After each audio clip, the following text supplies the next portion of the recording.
Buonasera a tutti e benvenuti a questo ciclo di conferenze sulla dignità umana. Oggi è il nostro turno della Facoltà di Scienze Sociali. Abbiamo due nostri confratelli gesuiti e colleghi professori. Comincio con l'introduzione di Stefanus Hendrianto. Lui è un gesuita della provincia dell'Ovest degli Stati Uniti. Ha studiato la giurisprudenza negli Stati Uniti, University of Washington, Utrecht University e anche nell'università in Indonesia, Gajah Mada. Inoltre ha studiato anche la teologia, ovviamente, perché è sacerdote. Lui parlerà come vedete anche dal titolo, Constitutionalism and Human Dignity.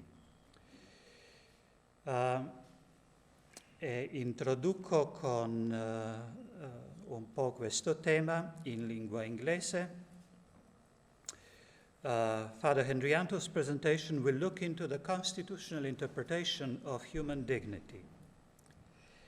Despite its relative prominence in the history of ideas, it was not until the first half of the 20th century that human dignity began to enter legal, particularly constitutional and international legal discourse in any remarkably sustained way. Ecco, cominciamo con questo e poi continueremo con il secondo relatore, che è padre Albert Alejo. Viene dalle Filippine. Lui lo introduco all'inizio della sua presentazione. Padre Hendrianto, benvenuto.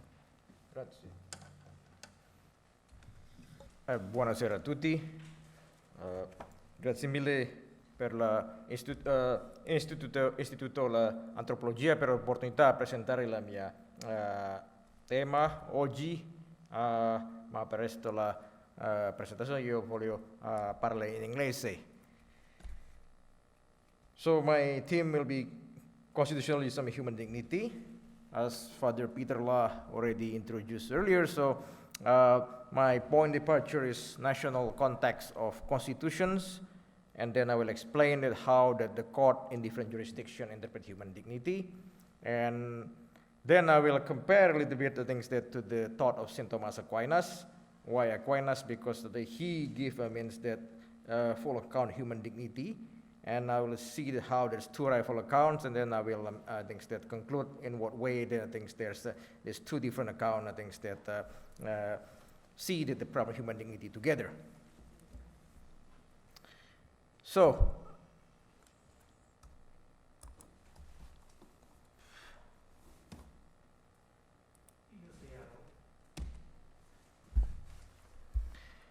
So the human dignity did not enter into national constitutions in Europe and across the Atlantic until the 20th century. Like we see that Mexico Constitution 1917, Weimar Germany in 1919, and Ireland in 1937, and even Cuba in 1940.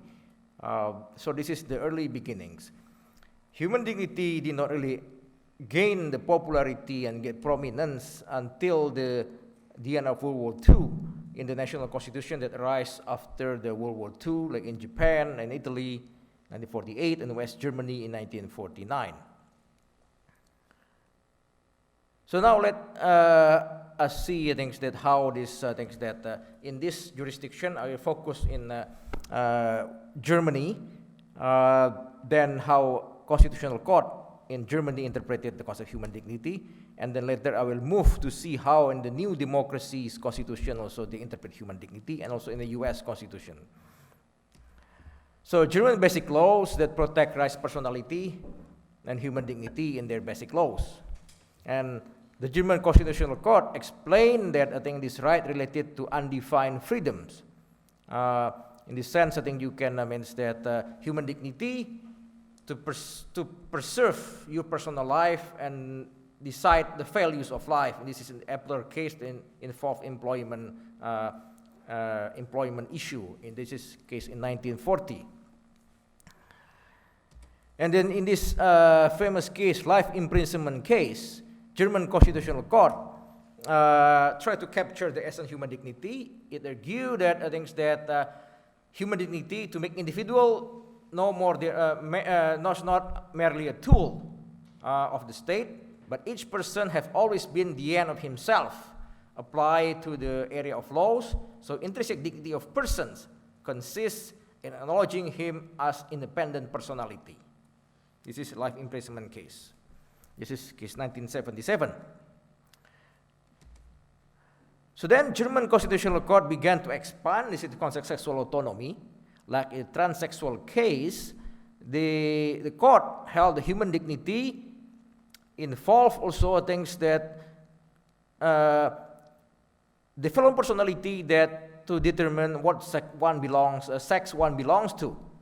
So the court ruled that each person entitled to have his own chosen sex because of his or her dignity. Similarly, in sex education case, the court held that basic law, which is constitutions, place intimate sexual domain of human activity under the protection of human dignity. And finally, homosexual case in 1957, the court make connection between the right personality and the free sexual activity persons because of his or her dignity. So let me now digress a little bit to the US constitutions. Because US constitutions does not include the word human dignity in its text. US Constitution was adopted in 1789, long before dignity became the prominent vocabulary. But US Supreme Court, especially after World War II, also began to use concept of dignity. Like the Planned Parenthood v. Casey, this is abortion case. The court make connection between dignity, autonomy, and right to abortions. And the court, in the end, says that the matter of abortions choice to central personal dignity. And in the concurring opinion, Justice Stefanus even argued that the authority to make such traumatic decision, which is abortions, is element of basic human dignity. This is case in 1992. In 2003, in the Lawrence v. Texas, U.S. Supreme Court invalidated that the law that criminalized sodomy in Texas, Lawrence v. Texas, and the court held that liberty protected by the constitutions allow homosexual person the right to choose to enter human relationships as part of dignity. So the liberty here related to the individual dignity. And recently in Obergefell v. Hodges that legalized same-sex marriage, Supreme Court also relied on human dignity. And the court, Justice Kennedy, who wrote the opinion, argued that there's dignity in the bond between two men and two women who seek to marry. In the end, the court wrote in the very final paragraph that the claimant asks for equal dignity in the eyes of law, and the Constitution grants them that right to marry to your same-sex partner. So this is in the U.S. constitutions. They also similarly, in some way, things that using dignity in the same vein like German Constitutional Court. So now let me move to South Africa. This is new democracy, the post-apartheid constitution adopted 1996, and it said that human dignity is the highest value in their Republic of South Africa in the constitution. The court divided concept of dignity in many different ways, like in the social economic rights and also sexual autonomy. In the Grootboom case that involved housing right, the court held that constitution will be worth infinitely less in its paper if reasonableness of state action concerned with housing is determined without regard to fundamental constitution value of human dignity. So right to housing and dignity is equal according to the court. And the Treatment Action Campaign case in 2002, this is involved with right to health. The court held that minimum core for economic rights is not easy to define, but at least the minimum decency of life consistent with human dignity. So this is case involve HIV positive people who were deprived medicines by the state of nevirapine, especially that those baby who infected also by HIV. But then the court said that minimum decency involved human dignity. And the Minister of Home Affairs, the Fury case, this is a thing that the court regulates human dignity when legalized same-sex marriage also. This case is in 2006, long before US Supreme Court decided on same-sex marriage. The court said that discriminations is that against gay and lesbians, foundation to our Constitution is the concept of equality and dignity. It's against the principle of dignity. And permitting those who have been excluded from marrying to marry can only foster society based on respect, human dignity, human differences.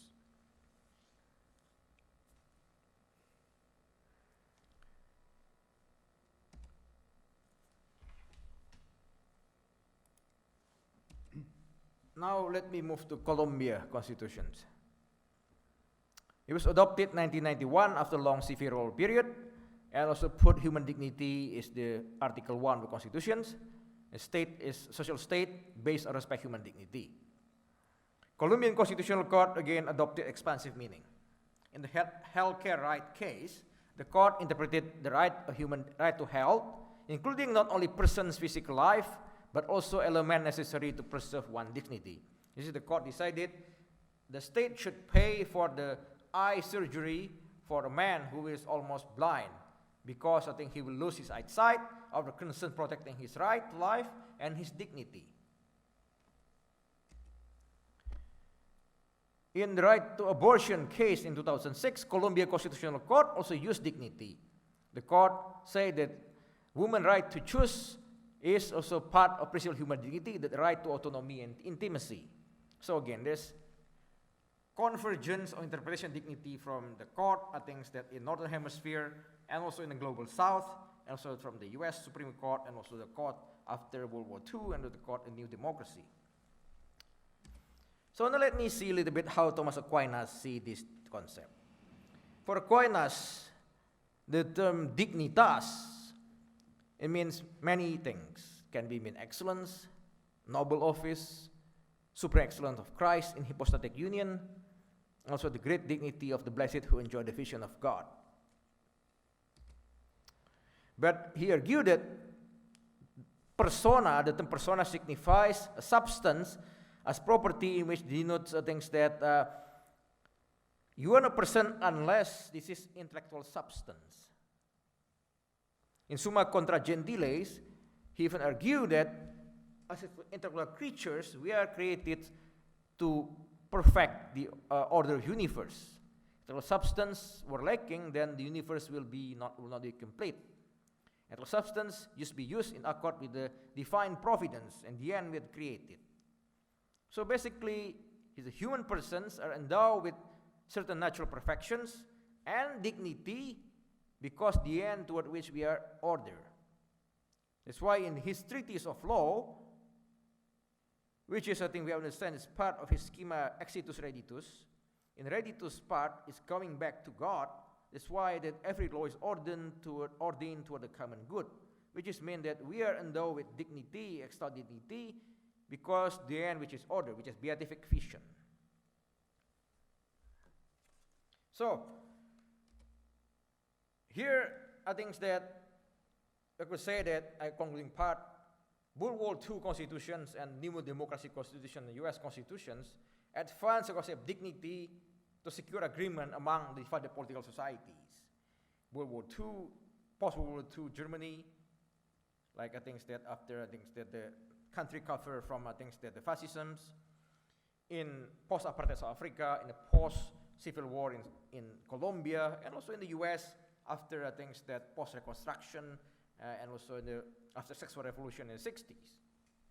But Aquinas' concept of human dignity presupposes some metaphysical thesis that very quite at odds with modern constitutionalism's concept of human dignity. For Aquinas, individuals may and often lose their dignitas.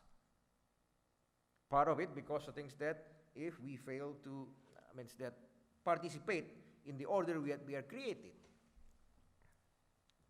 While according to modern constitutionalisms, we ought to respect dignity of human being all the times. It means that attached to you all the times. For Aquinas is not what human beings are that entitle dignity or dignitas, but what we have to become. If we direct ourselves toward our final end, then we will have dignitas. But for modern constitutionalisms, our dignity based on the self-respect as human beings and our capacity to make fundamental decisions about how we want to live our lives. So in the end, the option is only three, I think, that we might reject both of them. You disagree? Or we can accept the constitutionalist view of human dignity, or we can accept Aquinas' view of human dignity. So that's the only choice. And I think that probably Father Alejo have the better answer for that, and I will pass it to him.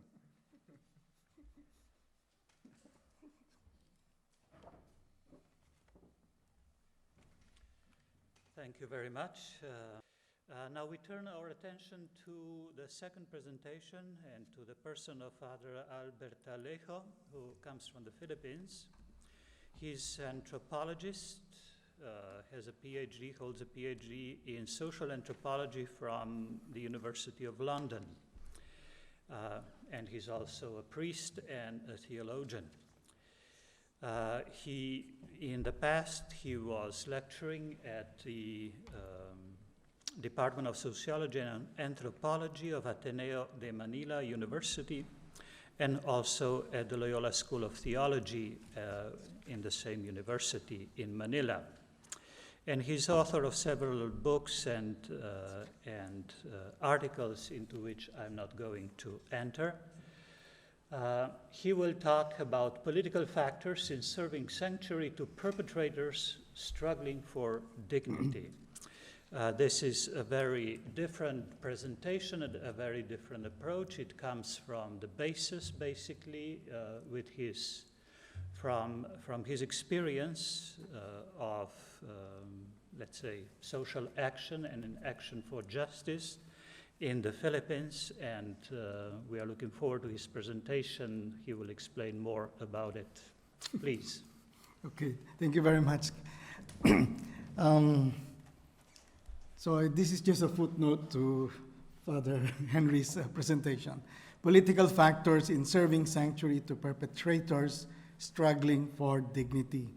Now this paper starts with the principle: being a public defender means acknowledging the inherent dignity of every human being, whether parents or priests, child soldiers or child molesters, police or pedophiles. Each one is assumed to have human dignity. Now, this paper asks the question, okay, it is with the victims that we need to start. But what of the wrongdoers? Do they have dignity as well? The perpetrators. And how do we deal with individual perpetrators if they approach us? For example, a pedophile priest. And how do we deal with them? Do we support them? Do we shelter them? Especially if they want to repent, and not just repent personally and privately, but they want to speak out of what they know about their crimes committed in relation and under the command of a mastermind. So my presentation in answering that comes from a Philippine case of church sanctuary ministry to former members of Davao Death Squad. So I'll not elaborate on my work, but I'm speaking from experience of giving sanctuary accompanying killers. In 2015, Pope Francis visited the Philippines with a message of mercy and compassion. But right after he turned his back, that was the time of national election campaigns, and Duterte, who was one of the candidates, started cursing the Pope, saying, "You're just causing traffic here. Don't come back. Shit." But then he wins in that predominantly Catholic country in Asia. And he did not mince words. He said, "I will kill. If you vote for me, I will kill thousands." and he was true to his words. Eventually, there were 7,000 unsolved killings in the first 7 months. So it's an average of 1,000 killings a month. And it was really bloody.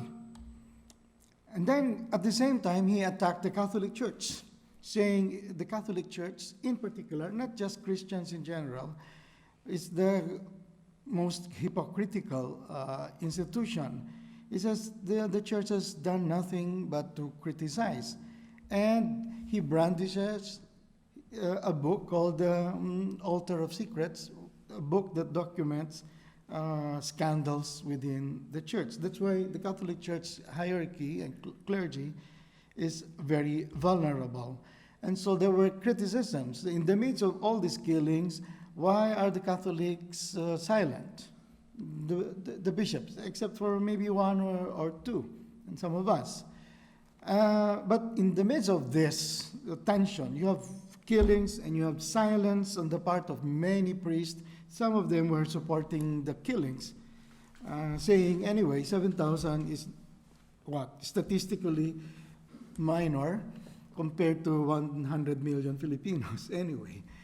But then in the midst of this, a witness, a testimony came out in the person of Edgar Matubato, who admitted that he was one of the killers. He admitted to having killed around 300 persons under the command of the mayor, Duterte, who became president.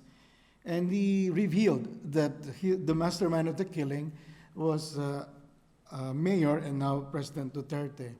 In one of his safe houses, he picked up an image of the Virgin Mary, and that really sustains him. Now, after a few months, another came out, but this time a high-ranking police officer came out saying that the narrative of Edgar Matubato, who was illiterate, is correct. And Arturo Las Cañas even added more financial system to the killings. Nobody volunteers to kill other people. They have to be greedy and interested in money, including himself, he said. As a matter of fact, he allowed the killing of his two brothers because of his blind loyalty to Mayor Duterte. In his a little less than 200 pages of testimony submitted to the International Criminal Court. By the way, I went to the International Criminal Court to report on these deeds. He says, I know that this apology and the complete revelation of the evil deeds and crimes of Duterte are not enough to ease the pain of the families of the victims whom we have killed. He includes himself. It is also not enough to redeem my lost soul. So I don't know whether, like St. Thomas Aquinas, you can lose your dignity and you can lose your soul. But then maybe the question is, can it be regained? And so this man is saying, I lost my dignity, but I'm trying to regain it by asking for forgiveness with the readiness to be punished, but at the same time, not to confess to priests silently, but to go on public testimony. So this is at least what I could do. Both Edgar Matubato and Arturo Las Cañas are haunted by the spirits in their dreams, the spirits of the people they killed, saying, please, please expose the reality. That is how we would be at peace. So more importantly, both of them would say, we are hoping that this revelation would be an important step in finally stopping the evil and the terror, death, destruction under the present leadership. I'll get back to him later.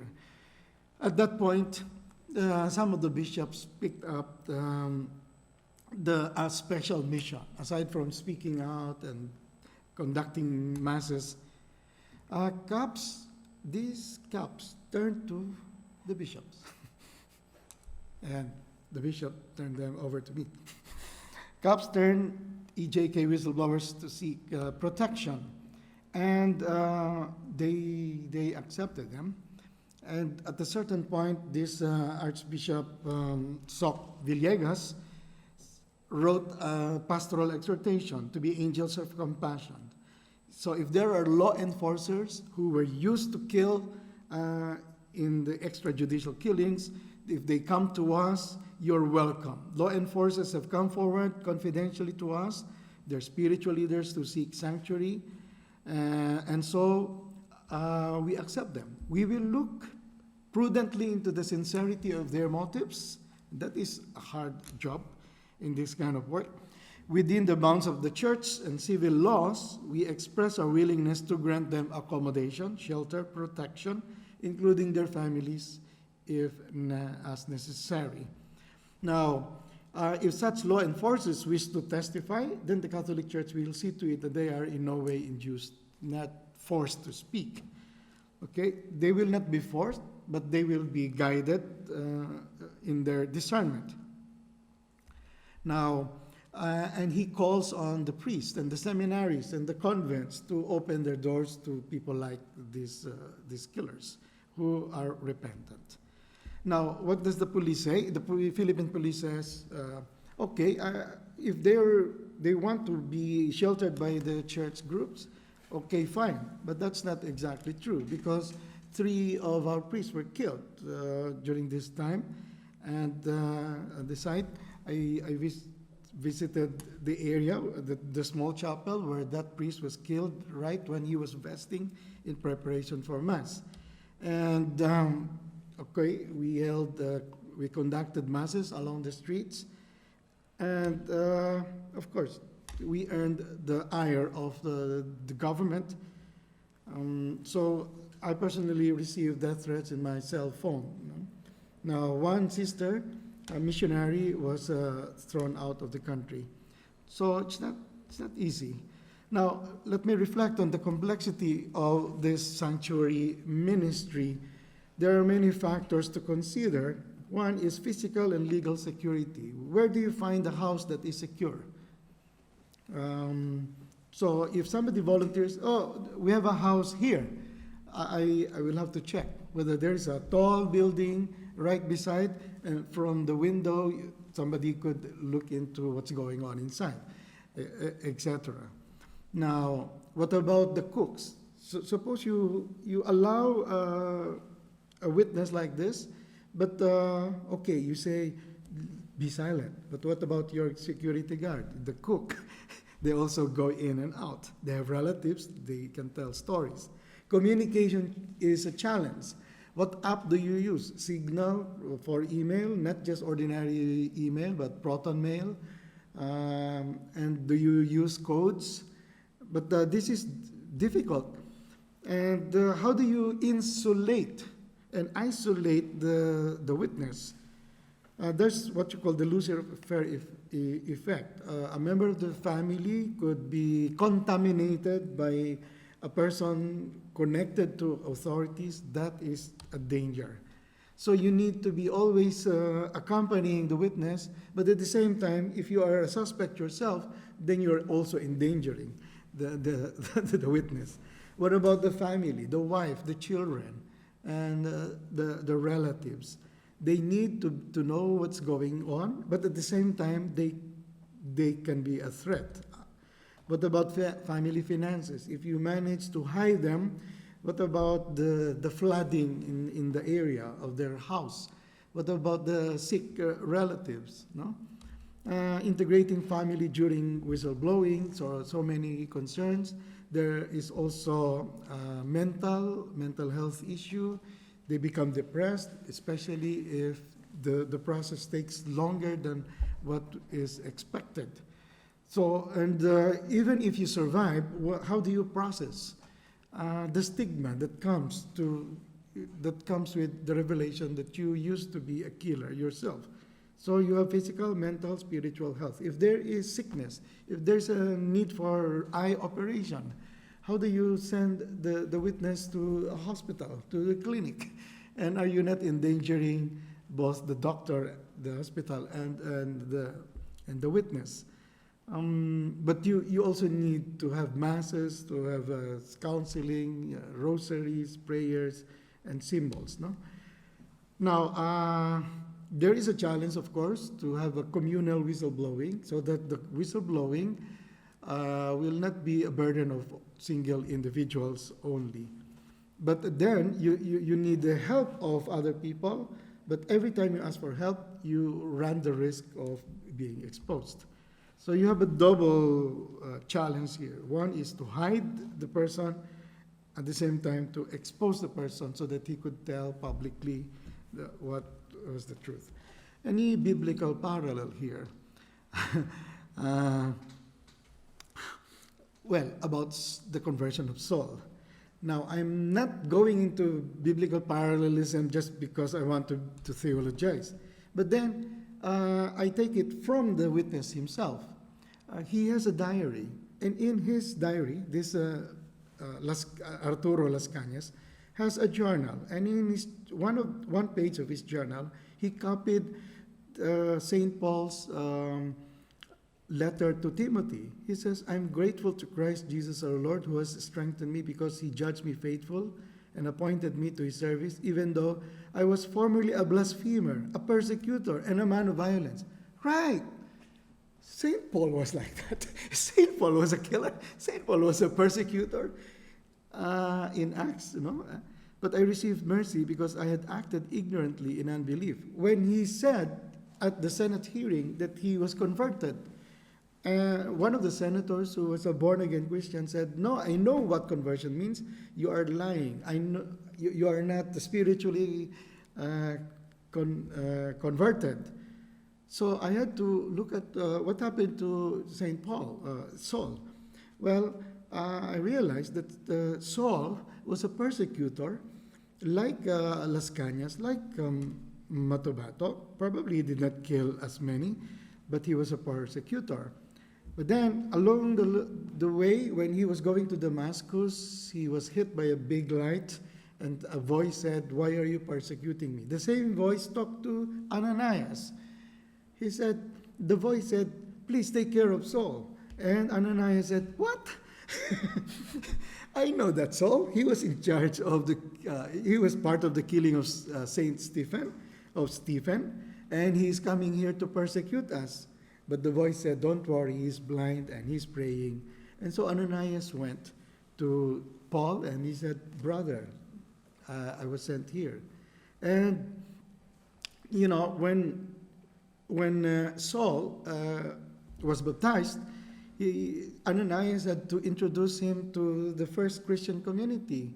And then when the Jewish authorities heard that Saul converted to the other side, now he was persecuted. He is now the target of persecution.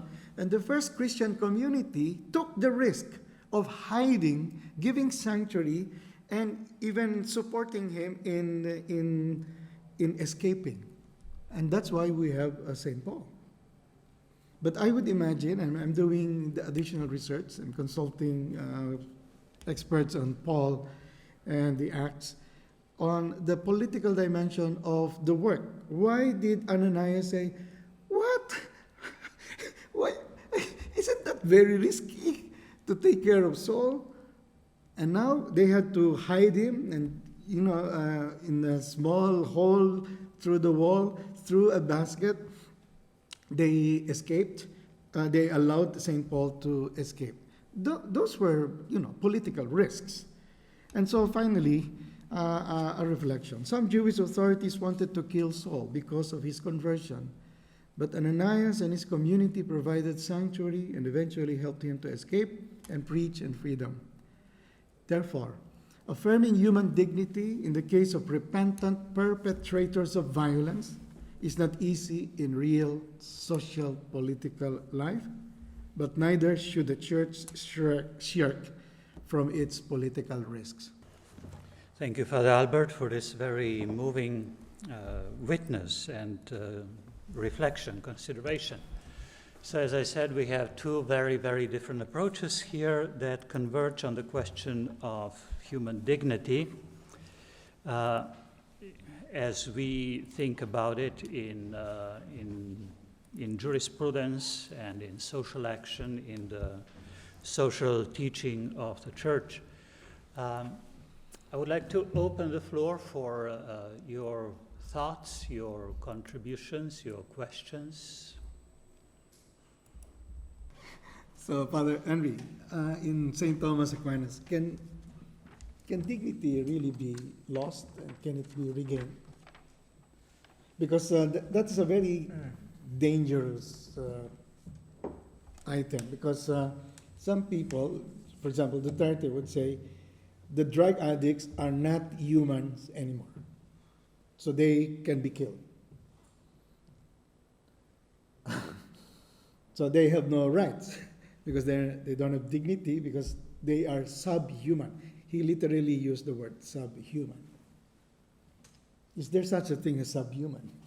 That's not what St. Thomas Aquinas meant by things that losing dignity. His conception of, that you're losing your dignity in the sense that if, your life becomes disorder, is more the context of sin, so you're not, in the end, the order your life, is toward a beatification, so the life, live in virtue. So if you look at his treatise on law, things that, as mentioned earlier, that all the laws, the order toward the common good, which is in the end, things that about the beatifications in that sense. So not in the sense only about the material possessions. So how that you order your life? So that's in the sense, I think that if you, your life disorder, so that's I think you lose it. That's his what he meant by that. I think so. Not in the context that what Duterte meant.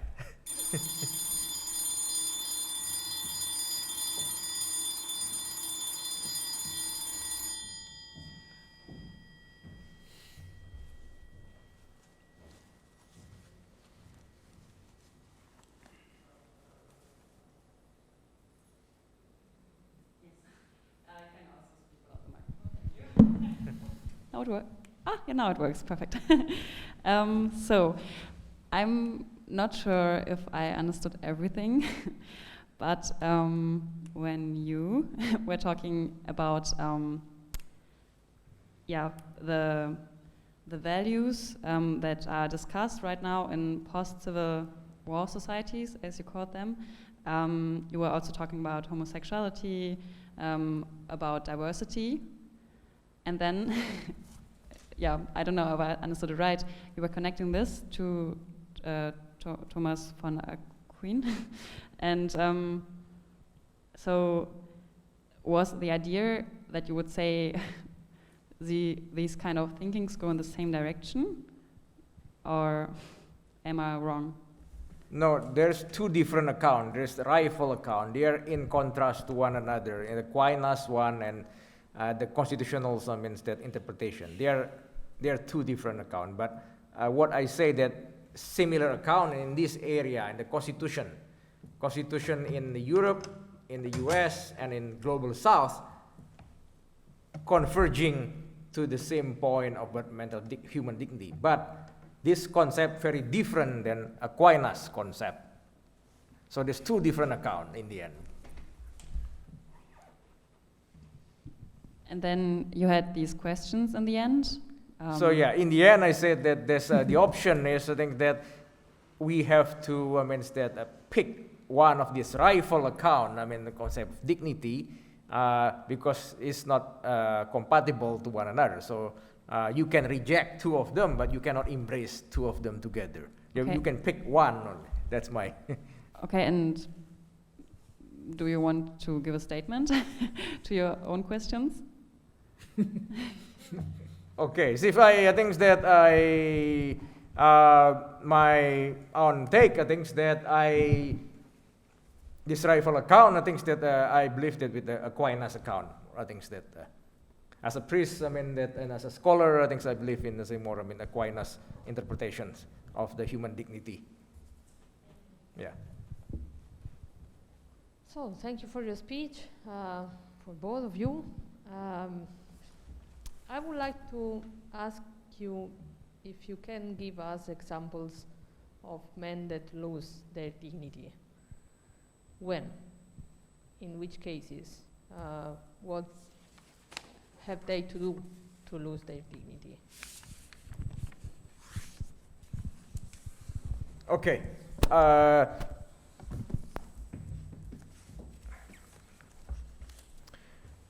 So, like say, in the case of abortion here, in the case of abortion that I mentioned before, like in the constitutional interpretation, so things that the court only looking at the point of the dignity, according to the Constitution, that dignity for means that persons who want to preserve their define how do they live, how do they live in the future. But they then did not see the dignity for the unborn itself, which is the things that the baby in the womb, the things that for them that there's no concept of dignity. That's why they only see it one-sided, but there's not the other side of dignity. But I think that if you see that, I think from different perspective, I think it's not simply, I think that constitutional perspective, or even in that one perspective, you have to see that is that means that towards justice if you only see one aspect of dignity, not the other. Because like in the case, I think there's baby in the womb, there's no dignity. I think. But to your the question earlier, I think that how about I want to lose dignity? But I think that is I think we're looking at the Thomas Aquinas with his concept of things that beatifications, how that be ordered toward the common good, and the law supposed to be ordered toward the common good. I think that all the legislator that in some way that who I think that or the judges that who voted I think that for means abortions or how legalize abortions, that in his interpretation is they I think that they lose their dignitas. Because I think they did not, order, their life toward the common good. So I think that I will say that. But of course, I think that's different debate, because now people may say this is the realm of theology about sin. This is not about in the state.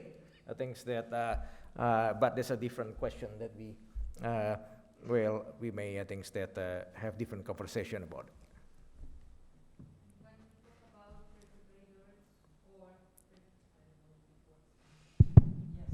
When we talk about perpetrators or person culpable of violence, can they lose their dignity? You answer. Well, in my experience, it's more. It's not a theoretical question. So on the part of, for example, Arturo Las Cañas, he said, "I lost my soul. I lost my dignity, and I want to regain it." So it's more phenomenological, more experiential. On the part of those who are supposed to support, affirming the dignity is not just an assent to a statement or a doctrine. Really, do you really believe that this guy who has become a monster, even killing 2 of his brothers, because of the war on drugs, is still a human, and you keep him alive? Do you spend money to keep him alive? So it's a very difficult way of answering. So it's easy to say, okay, even the criminal has dignity, but can you house it? Can you house him together with the family? Can you feed them? It's a different kind of assertion of dignity. Yes, because in my opinion, in the case of that perpetrator, he thinks, he feels that he lost his dignity, but on the objective point of view, he didn't, because he remains a human person. That's right. But at the same time, when you say he remains a person with dignity, are you willing to spend money for him and reserve a room in the seminary? In the case of perpetrators of so that's a way of answering it. In the case of perpetrators of sexual abuse, you have to support her, assist them but not only because they keep their dignity, but also because it is a deterrent. It is a form of prevention. That's right. So that's why I'm saying it's really complex. I mean that their dignity is related to the dignity of the victims. Yeah, sense. and potential victims.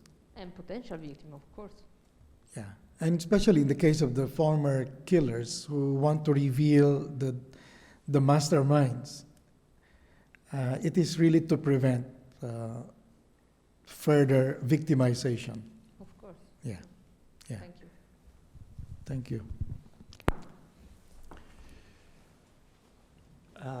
I have a question. So I was, when I was listening to your presentations, I think what I heard is, not being expert either in jurisprudence or in social action or in Bible, but what I thought I heard was not so much incompatibility between, let's say, modern liberal constitutionalism and then the traditional philosophy, but I think I'd rather call it incommensurability. So they're incommensurable, not incompatible. So I want to make a plea for this dignity of human person.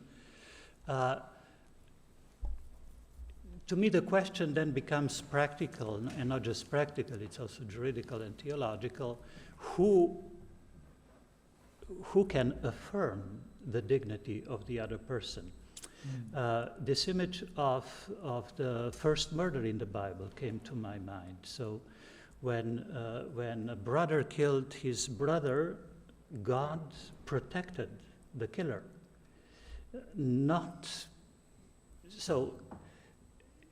Who is to determine whether a person has dignity or doesn't have?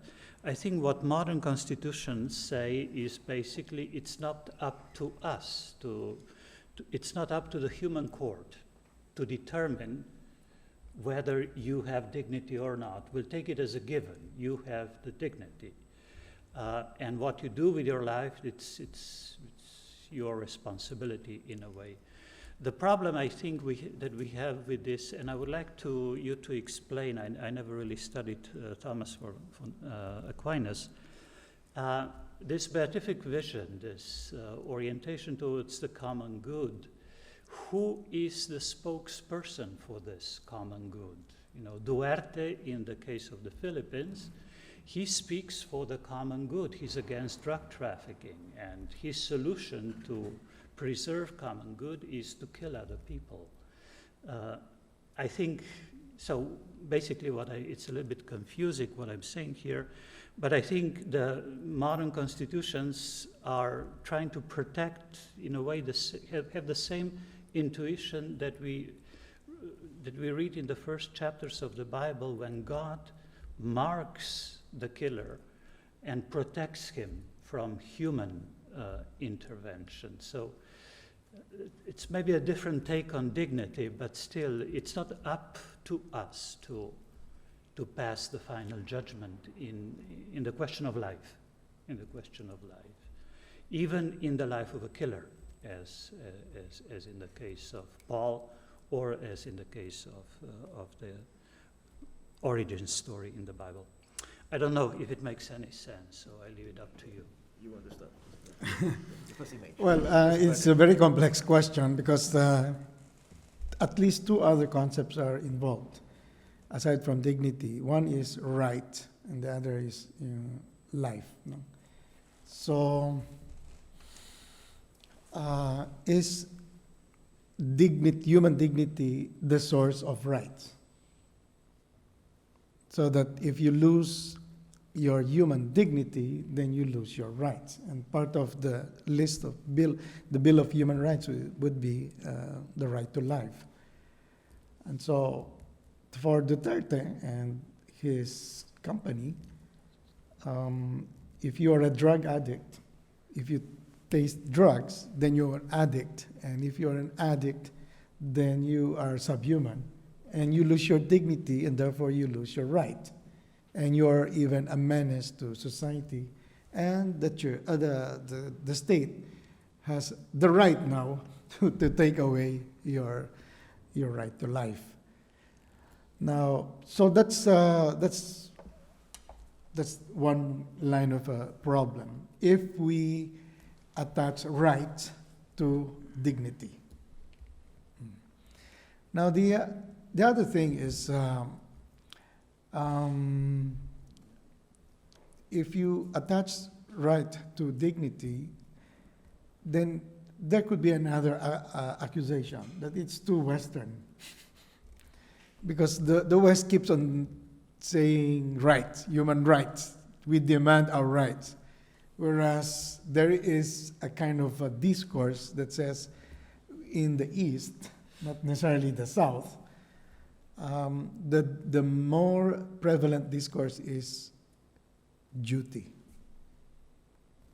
So right comes not from dignity, but from duty.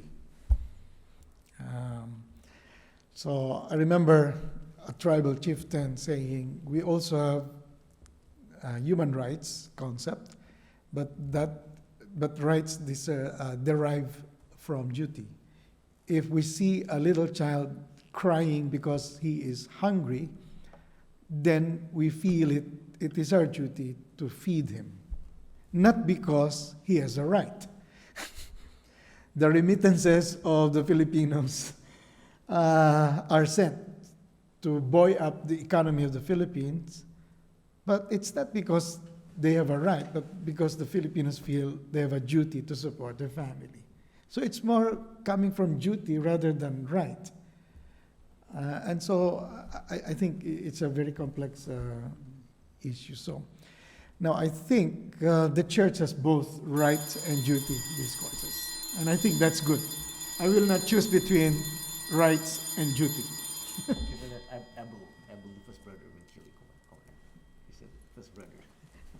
Well, I think he was protected not just because of his own right to life. And then Cain. Yeah. No, I brought, it's a metaphor, obviously, but I think it speaks to this fact that we should not, we are not masters of life. I mean, that's the underlying message. There's a more objective basis for the dignity and value of human life. Yes, correct. Well, to that point, I think let me say, a few things here briefly. I think that first about the question of state neutrality. I think that the question whether state can really neutral in this means that issue. I think that or the court means that a part of the state instrument also here. I think that because in the end, I think that to a certain degree there are things that you will impose certain values in judging. So it's hard, I think, to say there's a state really neutral, let people decide things that the way you want to live. Because, for example, in the case of abortions, in the end, I think that they make the decision. I think that although you said protect dignity for the women, to choose things, but on the other hand, I think you make the decision that the child in the womb have no dignity. So I think that it's hard to remain neutral, I think, in that case. So the concern is more, I think, that as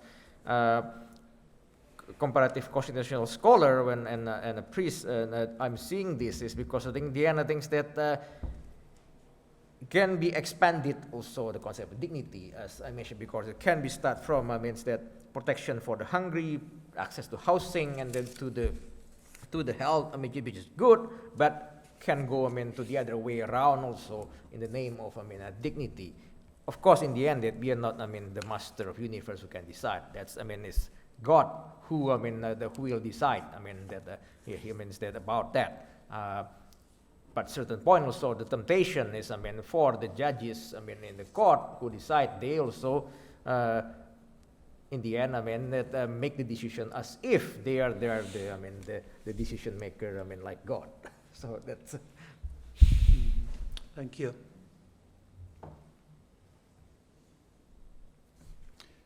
Okay. I think we've exhausted.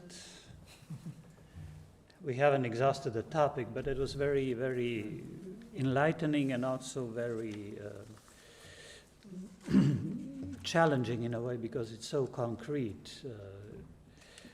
Questions of life, of repentance, of conversion, and then of our duty. And I really, I want to conclude on this note. I find the duty approach much more fruitful, particularly for a faithful, for a Christian.